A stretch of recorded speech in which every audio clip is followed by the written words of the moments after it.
Assalamualaikum warahmatullahi wabarakatuh. Bismillahirrahmanirrahim.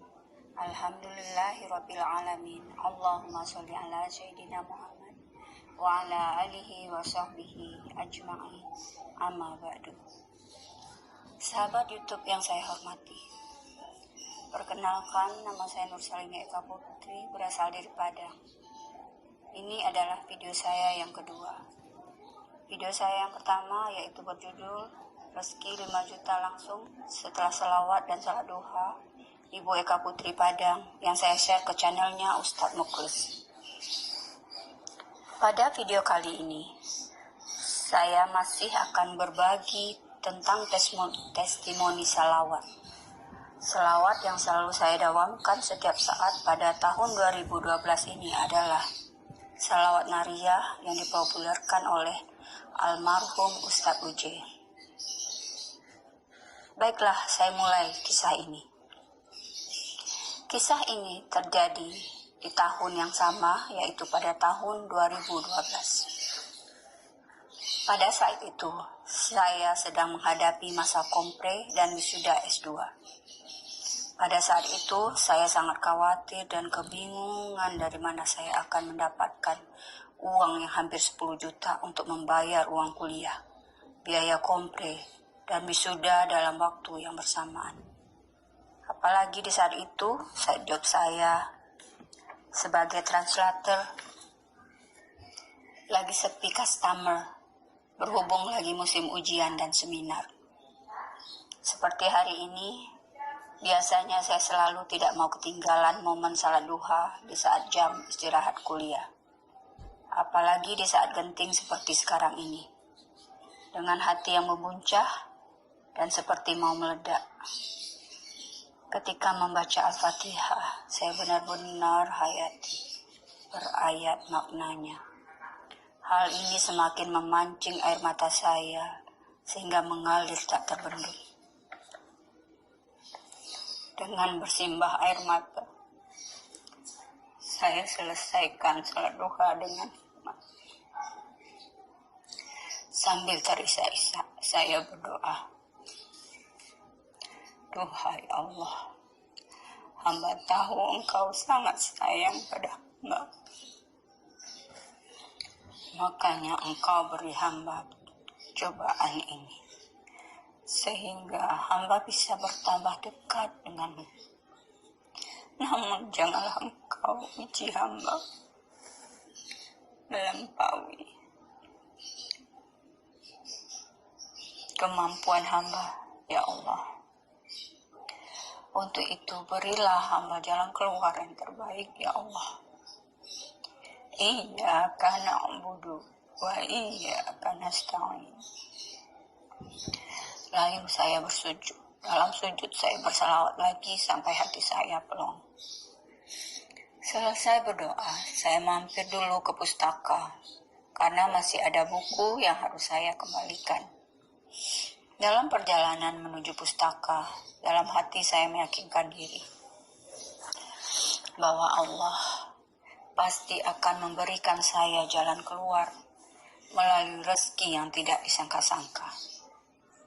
Masih ada waktu, saya pasti bisa menyelesaikan masalah saya.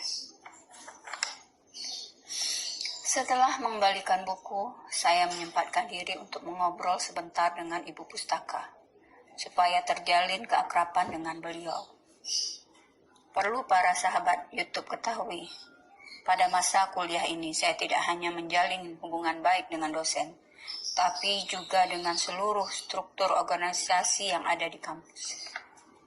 Hal ini saya lakukan berdasarkan saran senior saya, bahwa jagalah hubungan baik dengan siapa saja di kampus, sehingga ketika kita akan menyelesaikan studi kita akan sangat membutuhkan jasa mereka. Nah, bila kita hanya berinteraksi ketika kita butuh saja, tentu orang tidak akan respect dengan kita. Dan saran ini sangat tepat sekali para sahabat YouTube sekalian. Ketika dalam proses obrolan alor ngidul tersebut. Ibu pustaka yang sudah tahu sajab saya adalah translator meminta nomor saya. Sambil memberikan nomor HP, saya bertanya, "Untuk siapa sih, Bu, nomor HP saya?" Ibu itu menjawab, "Ya, untuk jaga-jaga, siapa tahu ada yang butuh jasa translator," kata beliau. Sesudah salat Isya, saya yang biasanya langsung tidur, namun karena terbebani pikiran, mata saya tak kunjung terpejam. Lalu saya memanfaatkan waktu itu untuk berzikir dan berselawat. Tak terasa akhirnya saya tertidur. Saya terbangun sekitar jam 2 subuh, lalu saya kerjakan salat tahajud. Hingga subuh menjelang, saya tak henti berzikir dan berselawat. Sekitar jam 6.30, saya siap-siap ke kampus. Memang saya selalu membiasakan diri untuk datang pagi ke kampus, tentunya setelah pekerjaan di rumah beres. Dan tempat favorit saya adalah pustaka dan tempat duduk yang paling pojok. Sekitar jam 8, ibu pustakanya datang. Ketika melihat saya, ibu pustaka kelihatan sangat gembira. Ibu pustaka lalu menghampiri dan berkata bahwa setelah saya pulang, ada seorang bapak yang berprofesi sebagai dosen di salah satu perguruan tinggi butuh jasa translator. Jasa itu bukanlah untuk dirinya, tapi untuk anaknya yang sedang kuliah di semester akhir di Universitas Indonesia. Dan sudah menyerahkan tugas akhirnya yang terjemahan bahasa Inggris, namun tidak diterima oleh dosennya. Bayangkan para sahabat YouTube sekalian, tugas akhir terjemahan bahasa Inggris anak bapak tersebut tidak diterima dosennya. Padahal dia mentranslate di Jakarta, di mana semua translator profesional berkumpul di sana. Pertanyaannya, lalu kenapa bisa sampai tidak diterima? Karena itulah kekuasaan Allah. Begitulah cara Allah mengatur rezeki manusia.